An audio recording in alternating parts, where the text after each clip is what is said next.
A silent earthquake just hit the Constitution. While most Americans were glued to politics, culture wars, and the loudest headlines, something huge happened inside the marble halls of the Supreme Court. And it happened with something you almost never see anymore. Total agreement. The justices issued a 9-0 unanimous decision. Not about a tiny technical rule, not about paperwork, but about a question that goes straight to personal freedom. When police use force, how do courts decide if it was reasonable or unconstitutional? And here's why gun owners should care, even if this case wasn't about guns. Because if you carry a firearm, own one, or you've ever worried about how fast a traffic stop can turn tense, this ruling changes the rules of the game. It changes how courts look at police shootings, how they judge threats, and how your legal behavior, like lawful carry, can get misunderstood in a split second. So if you want real updates that actually protect you, hit subscribe and turn on notifications, because this type of decision doesn't just affect one family. It affects every citizen police encounter in America. The case is called Barnes vs. Felix. On the surface, it's about a police shooting during a traffic stop. But the decision reaches way beyond one tragic moment. The court used this case to redefine how the Fourth Amendment protects people from excessive force and unreasonable seizures. And the twist is what makes it so powerful. The court didn't just clarify a rule, it rejected how lower courts have been handling these cases for years. Let me tell you the story in simple terms. Officer Robert Felix Jr. pulled over a man named Ashton Barnes. The reason was suspected traffic violations. Like so many stops, it started as something routine, then it escalated fast. The officer asked Barnes to get out of the vehicle. Barnes opened the door and at first seemed to comply, but then suddenly he tried to drive away. In that instant, Officer Felix jumped onto the vehicle's door ledge, and within about 2 seconds he fired 2 shots into the car. Barnes was hit and later died. From the car moving to the shots being fired, the whole event lasted around 5 seconds. Now here's where the legal fight begins. Barnes's mother sued Officer Felix. She argued that her son's Fourth Amendment rights were violated because the officer used excessive force. So courts had to answer a hard question. Was the officer's decision lawful in that moment of danger, or was it unconstitutional? But there was an even bigger question behind it. What rules should courts use to judge a case like this? For years, many lower courts, especially the Fifth Circuit, followed something called the moment of threat rule. This rule sounds simple, and that's why it became popular. It says, when a shooting happens, courts should focus only on the exact split second when the officer used force, not what led up to it, not what happened after, just that instant. So if the officer felt threatened in that final moment, the shooting was justified. Period. End of story. That's exactly how the lower courts ruled in Barnes versus Felix. They focused on the 2 seconds where the officer was clinging to the moving vehicle. They said that was the moment of threat, and because it was dangerous, deadly force was reasonable. But here's the problem with that rule. It creates tunnel vision. It ignores context, it ignores choices, it ignores whether the situation got worse because of earlier actions. It ignores whether the officer had other options seconds earlier. It ignores whether the officer's own decisions helped create the danger that later got used to justify the shooting. And that's what the Supreme Court found unacceptable. Now here comes the big shift. In a 9-0 decision written by Justice Elena Kagan, the Supreme Court rejected the moment of threat approach completely.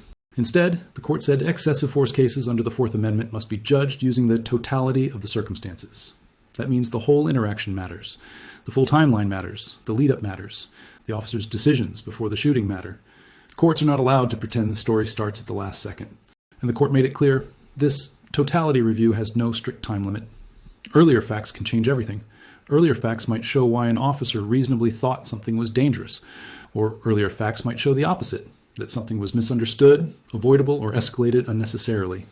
Now pause and think about how massive that is, because for years, a lot of these cases were decided like this. Was the officer scared in the final moment? If yes, then justified. Even if the lead-up was messy. Even if earlier choices made the moment worse. The Supreme Court just said, that's not good enough. But let's be fair and clear. The court did not say all police force is illegal. It did not say officers must be perfect. It did not say courts should judge with hindsight. The court repeated the idea that reasonableness must be judged from the perspective of a reasonable officer at the scene, not from a calm desk later. So what did it change? It changed what counts as the scene. The scene is no longer just the last second. The scene is the whole incident. That means context matters and accountability increases. And now we reach the part every gun owner should lean in for, because this is where the Second Amendment and Fourth Amendment start to overlap in real life. You might be thinking, okay, this is about police shootings, not gun rights. Wrong. This is about how police interpret threats, and gun ownership is one of the most common threat triggers in modern encounters. More lawful gun owners are having tense interactions with law enforcement than ever before. Sometimes it's a traffic stop where you inform the officer you're carrying legally. Sometimes it's a noise complaint at your home. Sometimes it's a red flag call, a welfare check, or mistaken identity.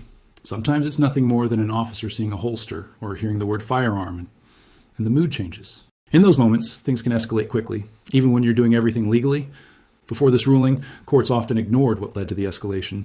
They zoomed in on the final second and asked, did the officer feel threatened right then? And because courts gave officers huge deference, the citizen often lost.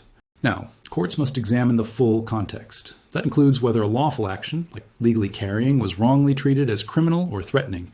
It includes whether the officer's commands were confusing. It includes whether de-escalation was possible. It includes whether the officer's earlier actions boxed everyone into a worst-case outcome. For gun owners, that can be the difference between a court blaming you for misunderstanding or a court recognizing your rights were violated. Here's the key idea. The Second Amendment protects your right to keep and bear arms. But that right is not truly secure if the Fourth Amendment doesn't protect you while you exercise it. Because what good is the right to carry if carrying makes you more likely to be treated like a threat without courts ever looking at the full story? That's why this decision matters. It pushes back against the dangerous shortcut that says gun equals threat equals justified force. Now the law demands context, and this is where the ruling becomes a shield, if it's used correctly. The court is basically saying courts can't treat the final moment as the only moment. They have to look at the full chain of events that led to force. That means officers can't rely on a self-created threat moment if their earlier choices are part of why the moment happened. Again, that doesn't mean officers can never shoot. It means they can't win automatically by shrinking the story down to 2 seconds. Now let's talk about what changes in courtrooms, because this doesn't just affect one case. It forces change across the country. This ruling wasn't a slap on the wrist for just one circuit. It was a direct message to all lower courts. Stop using narrow rules that erase context. So here's what happens next. First, lower courts must reevaluate pending excessive force cases. If a case was decided under a narrow moment of threat approach, lawyers now have Supreme Court language to argue that the analysis was wrong. Second, appeals that would have died before may get new life. That doesn't mean every case will win, but it means the courthouse door is more open than it was. Third, future cases will heavily cite Barnes versus Felix as a controlling precedent. Lawyers will build full timelines, not just final snapshots. Video, audio, witness statements, dispatch logs, earlier commands, these things matter more now. In plain English, the Supreme Court just changed the playbook. If you only look at the last second, you're doing it wrong. Now, here's the reality check for gun owners and concealed carriers. This decision helps you, but it also demands something from you. Your actions across the whole encounter matter too, because totality of circumstances cuts both ways. If you're carrying legally and you get stopped, what you do in the first few seconds matters. Your hands, your tone, your choices, your calm, your willingness to follow safe instructions. Those details can now be part of the legal record in a bigger way. But here's the difference. Officer behavior across the whole encounter matters too. That legal symmetry, both sides being examined in context, was missing for a long time. So what should responsible gun owners take from this? Number 1, don't assume the law is only about the final moment. The full story matters now. If you ever end up in a serious encounter, details from the beginning could protect you. Number 2, understand that lawful gun ownership should not automatically turn you into a threat. If an officer escalates just because you are legally armed, courts are now more required to examine whether that escalation was reasonable in the full context. Number 3, remember that the court did not create a political ruling. A 9-0 decision signals something important. This is constitutional, not partisan. When all 9 justices agree, lower courts listen. And now the big what happens next. Police training will need to adapt. Officers will need to understand that their pre-shooting decisions may be judged more seriously. Departments may face new lawsuits and policy changes. Cities and states may be pressured to update procedures, especially in how they handle traffic stops and armed citizens. Gun rights advocates and civil rights advocates both gain a tool here, because this ruling is about limiting government force with constitutional standards, and that affects everyone. Legal scholars are already calling Barnes versus Felix a kind of Miranda moment for use of force analysis. Not because it's identical to Miranda, but because it gives a clearer rule that changes how courts process a whole category of cases. And the message from the Supreme Court is simple. Constitutional rights require context, not convenience. So here's my question to you, and I want you to answer in the comments because this helps everyone understand what people are feeling in real time. Does this ruling make you feel more protected, or are you still concerned that courts will find ways to excuse bad force anyway? Also, share this video with someone who carries, someone who has family that carries, or someone who thinks the Second Amendment and Fourth Amendment have nothing to do with each other, because they do. Your right to bear arms is only safe if the law also protects you from being treated like a criminal for exercising it. If you want more updates like this, plain English, no fluff, real stakes, subscribe to Firearms Law Advisor, hit like and turn on notifications, because the legal battles shaping your rights aren't slowing down, and now the rules of engagement just shifted. Stay sharp, stay legal, and stay free. I'll see you in the next one.